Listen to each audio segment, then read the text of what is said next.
पितर पक्ष की पौराणिक कथाएं। शास्त्रों के अनुसार क्या है श्राद्ध के नियम, तो आइए जानते हैं इस कहानी के माध्यम से।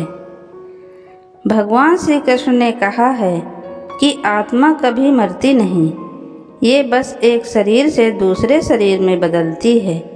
इसलिए आप अपने पूर्वजों को जब भी कुछ अर्पित करते हो तो वो उन्हें अवश्य ही मिलता है। दानवीर कर्ण, जिनके नाम के आगे ही दानवीर था, उन्होंने पूरी उम्र बहुत दान किया। कोई भी उनसे कुछ मांगता तो उसे ज़रूर मिलता। कर्ण जब परलोक गए तो वहाँ उन्हें वो सब कुछ दोगुना दिया गया जो कि उन्होंने अपने संपूर्ण जीवन में दान किया था। लेकिन वो सब हीरे जवाहरात और सोना चांदी थे। कर्ण को खाने को कुछ नहीं मिला क्योंकि उन्होंने कभी भोजन दान नहीं किया था। कर्ण भूख से व्याकुल हो गए। अंत में यमराज से विनती करके धरती पर जाकर फिर से दान करने की आज्ञा मांगी। यमराज ने कर्ण को 15 दिनों का वक्त दिया। कर्ण ने धरती पर आकर जमकर भोजन दान किया और श्राद्ध किया। जब कर्ण पुनः परलोक वापस आए तो उनके पास खाना पहुंच चुका था। इसलिए हिंदुओं में भोजन दान करना बहुत शुभ माना गया है। श्राद्ध के दौरान तो गरीबों को भोजन खिलाना ही चाहिए। इसके जरिए ये हमारे पूर्वजों को सीधे पहुंच जाता है। कहा जाता है कि इन दिनों यमराज की आज्ञा से आत्माएं जमीन पर आती हैं और अपने वंशजों की ओर से अर्पित किए गए भोजन को भोग करती हैं। पितृपक्ष की एक अन्य पौराणिक कथा के अनुसार जोगे तथा भोगे 2 भाई थे। दोनों अलग अलग रहते थे। जोगे धनी था और भोगे निर्धन। दोनों में परस्पर बड़ा प्रेम था। जोगे की पत्नी को धन का अभिमान था, किंतु भोगे की पत्नी बड़ी सरल हृदय थी। पितृपक्ष आने पर जोगे की पत्नी ने उससे पितरों का श्राद्ध करने के लिए कहा, तो जोगे इसे व्यर्थ का कार्य समझकर टालने की चेष्टा करने लगा। किंतु उसकी पत्नी समझती थी कि यदि ऐसा नहीं करेंगे तो लोग बातें बनाएंगे। फिर उसे अपने मायके वालों को दावत पर बुलाने और अपनी शान दिखाने का यह उचित अवसर लगा। अतः वह बोली, आप शायद मेरी परेशानी की वजह से ऐसा कह रहे हैं, किंतु इसमें मुझे कोई परेशानी नहीं होगी। मैं भोगे की पत्नी को बुला लूँगी, दोनों मिलकर सारा काम कर लेंगी। फिर उसने जोगे को अपने मायके न्योता देने के लिए भेज दिया। दूसरे दिन उसके बुलाने पर जोगे की पत्नी सुबह सवेरे आकर काम में जुट गई। उसने रसोई तैयार की, अनेक पकवान बनाए, फिर सभी काम निपटाकर अपने घर आ गई। आखिर उसे भी तो पितरों का श्राद्ध तर्पण करना था। इस अवसर पर न जोगे की पत्नी ने उसे रोका, न वह खुद ही रुकी। शीघ्र ही दोपहर हो गई। पितर भूमि पर उतरे। जोगे भोगे के पितर पहले जोगे के यहाँ गए तो वहाँ देखते हैं कि उसके ससुराल वाले वहाँ भोजन पर जुटे हुए हैं। निराश होकर वे भोगे के यहाँ गए। वहाँ क्या था, मात्र पितरों के नाम पर अगियारी दे दी गई थी। पितरों ने उसकी राख चाटी और भूखे ही नदी के तट पर जा पहुँचे। थोड़ी देर में सारे पितर इकट्ठे हो गए और अपने अपने यहाँ के श्राद्धों की तारीफ करने लगे। जोगे भोगे के पितरों ने भी अपनी आप बीती सुनाई। फिर वे सोचने लगे, अगर भोगे समर्थ होता तो शायद उन्हें भूखा न रहना पड़ता, मगर भोगे के घर में तो 2 जून की रोटी भी खाने को नहीं थी। यही सब सोचकर उन्हें भोगे पर दया आ गई। अचानक वे नाच नाच कर गाने लगे, भोगे के घर धन हो जाए, भोगे के घर धन हो जाए। सांझ होने को हुई। भोगे के बच्चों को कुछ भी खाने को नहीं मिला था। उन्होंने माँ से कहा, माँ भूख लगी है। तब उन्हें टालने के उद्देश्य से भोगे की पत्नी ने कहा, जाओ आंगन में हांडी औंधी रखी है, उसे जाकर खोल लो और जो कुछ मिले बांट कर खा लेना।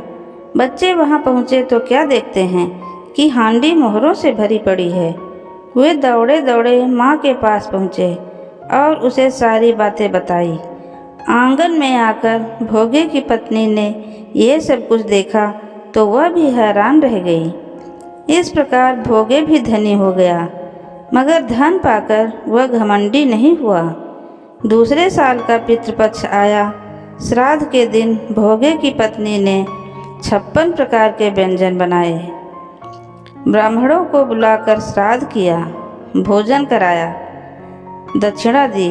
जेठ जेठानी को सोने चांदी के बर्तनों में भोजन कराया। इससे पितर बड़े प्रसन्न हुए तथा तृप्त हुए। कैसे करें पितरों का श्राद्ध? नंबर 1, अपने पितरों के लिए जो भी कार्य करें उसे श्रद्धापूर्वक करें। प्रत्येक व्यक्ति को इस पक्ष में श्राद्ध का कार्य अपनी सामर्थ्य अनुसार श्रद्धापूर्वक करना चाहिए। पितरों के लिए किए जाने वाले सभी कार्य उन्हें श्राद्ध कहते हैं। शास्त्रों में 3 ऋण विशेष बताए गए हैं, देव, ऋषि और पितृ ऋण। ये हैं वो 3 ऋण जो बेहद महत्व रखते हैं। श्राद्ध की क्रिया से पितरों का पितृ ऋण उतारा जाता है। शास्त्रों में कहा गया है कि श्राद्ध से तृप्त होकर पितृ ऋण समस्त कामनाओं को तृप्त करते हैं। नंबर 2, आपके और पितरों के बीच केवल ब्राह्मण ही आपका सेतु है। शास्त्रों में वर्णन है कि ब्राह्मणों के मुख से भगवान भोजन करते हैं। पितृपक्ष में अपने पितरों का विधि विधान से किया गया पूजन, तर्पण तथा दान किया गया भोजन आपके पितरों को ही प्राप्त होता है। इसलिए ब्राह्मण ही हमारे तथा पितरों के बीच सेतु का कार्य करते हैं। हमें उनकी बेवजह आलोचना या प्रशंसा न करके अपने कर्म पर ध्यान देना चाहिए, जिससे पितृ प्रसन्न होकर आपको भौतिक समृद्धि प्रदान करते हैं। श्राद्ध पक्ष में पिंडदान व तर्पण आदि योग्य और जानकार कर्मकांडी पंडितों से ही करवाना चाहिए। नंबर 3, दूध, दही और घी गाय का ही हो। मृत परिजनों के श्राद्ध में दूध, दही, घी का प्रयोग किया जाता है। इसमें ध्यान रखने वाली बात यह है कि दूध, दही, घी गाय का ही होना चाहिए। वह भी ऐसी गाय का न हो जिसने हाल ही में बच्चे को जन्म दिया हो, मतलब उस गाय का बच्चा कम से कम 10 दिन का हो गया हो। नंबर 4, शास्त्रों में चांदी को श्रेष्ठ धातु माना गया है। श्राद्ध में ब्राह्मणों को भोजन चांदी के बर्तनों में करवाना चाहिए। चांदी पवित्र और शुद्ध होती है, जिसमें समस्त दोषों और नकारात्मक शक्तियों को खत्म करने की क्षमता होती है। यदि पितरों को भी चांदी के बर्तन में रखकर पिंड या पानी दिया जाए तो वे संतुष्ट होते हैं। चांदी के बर्तन उपलब्ध न हों तो पेड़ के पत्तों से बनी की पत्तलों में भोजन परोसें। ब्राह्मणों को भोजन दोनों हाथों से परोसना चाहिए। एक हाथ से भोजन परोसने पर माना जाता है कि वह बुरी शक्तियों को प्राप्त होता है और पितर उसे ग्रहण नहीं कर पाते। क्या है शास्त्रों के नियम? नंबर 1, ब्राह्मण शांति से भोजन करे। ब्राह्मणों को भोजन करते समय एकदम शांत चित्त होकर भोजन ग्रहण करना चाहिए। भोजन करते समय बीच बीच में न बोलें और न ही भोजन के अच्छे या बुरे होने के बारे में पूछें। इसका कारण यह है कि आपके पितर ब्राह्मणों के जरिए ही भोजन का अंश ग्रहण करते हैं और इस दौरान उन्हें बिल्कुल शांति चाहिए। नंबर 2, पितरों की तिथि को ही करें श्राद्ध। शास्त्रों के नियम के अनुसार श्राद्ध परिजन की मृत्यु तिथि और चतुर्दशी के दिन ही किया जाना चाहिए। 2 दिन श्राद्ध करने से पितर संतुष्ट होते हैं। श्राद्ध केवल परिजनों के साथ ही करें, उसमें पंडित को छोड़कर बाहर का कोई व्यक्ति श्राद्ध पूजा के समय उपस्थित ना हो। नंबर 3, जौ तिल कुशा का महत्व। श्राद्ध पूजा के दौरान पिंड बनाने में जौ तिल का प्रयोग किया जाता है। जौ तिल पितरों को पसंद होते हैं। कुश का प्रयोग भी श्राद्ध पूजा में होता है। ये सारी चीज़ें अत्यंत पवित्र मानी गई हैं और बुरी शक्तियों को दूर रखती हैं। नंबर 4, नदी, सरोवर या जल क्षेत्र का महत्व। अक्सर हम देखते हैं कि श्राद्ध कर्म में नदियों, तालाबों के किनारे किया जाता है।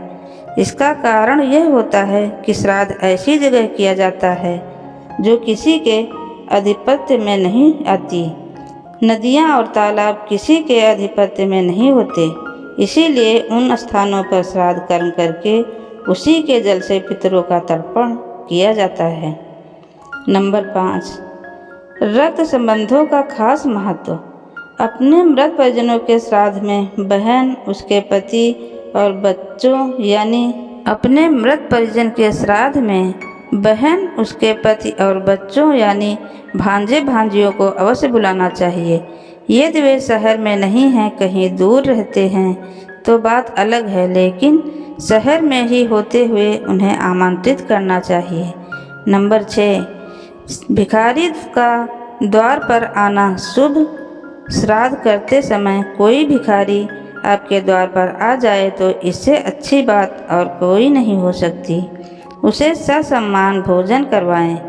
श्राद्ध पूजा के बाद गरीबों व निःशक्तों को भी भोजन करवाना चाहिए।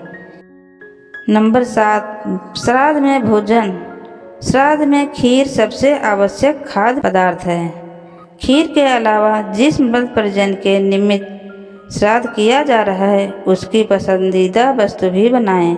ब्राह्मणों के अलावा देवताओं, गाय, कुत्ता, कौवा तथा चींटियों का भी भोजन में हिस्सा होता है। इन्हें कभी न भूलें। श्राद्ध के बाद ब्राह्मणों को यथाशक्ति दान दक्षिणा वस्त्र दान दें। नंबर 8, श्रेष्ठ स्थान है गया। गया ऐसी जगह है जहाँ भगवान विष्णु स्वयं पितरों को मोक्ष प्रदान करते हैं। पुराणों के अनुसार पितरों का श्राद्ध और तर्पण करने के लिए गया श्रेष्ठ स्थान कोई दूसरा नहीं हो सकता। कहा जाता है कि गया में स्वयं भगवान विष्णु पितृ देवता के रूप में निवास करते हैं। गया तीर्थ में श्राद्ध कर्म पूर्ण करने के बाद भगवान विष्णु के दर्शन करने से मनुष्य पितृ, माता और गुरु के ऋण से मुक्त हो जाता है। पूर्ण श्रद्धा और विधि विधान के साथ श्राद्ध और तर्पण करने से पितृ देवता, गंधर्व, यक्ष आदि अपना शुभ आशीर्वाद देते हैं, जिससे मनुष्य के समस्त पापों का अंत हो जाता है। गया तीर्थ में पितरों का श्राद्ध और तर्पण किए जाने के बारे में एक प्राचीन कथा का उल्लेख पुराणों में मिलता है। कथा के अनुसार गयासुर नाम के एक असुर ने घोर तपस्या करके भगवान से आशीर्वाद प्राप्त कर लिया। भगवान से मिले आशीर्वाद का दुरुपयोग करके गयासुर ने देवताओं को ही परेशान करना शुरू कर दिया। गयासुर के अत्याचार से दुखी देवताओं ने भगवान विष्णु की शरण ली और उनसे प्रार्थना की कि वह गयासुर से देवताओं की रक्षा करे। इस पर भगवान विष्णु ने अपनी गदा से गयासुर का वध कर दिया। बाद में भगवान विष्णु ने गयासुर के सिर पर एक पत्थर रखकर उसे मोक्ष प्रदान किया। वीडियो अंत तक सुनने के लिए आपको दिल से धन्यवाद। अगर वीडियो अच्छी लगे तो वीडियो को लाइक करें और चैनल को सब्सक्राइब करें।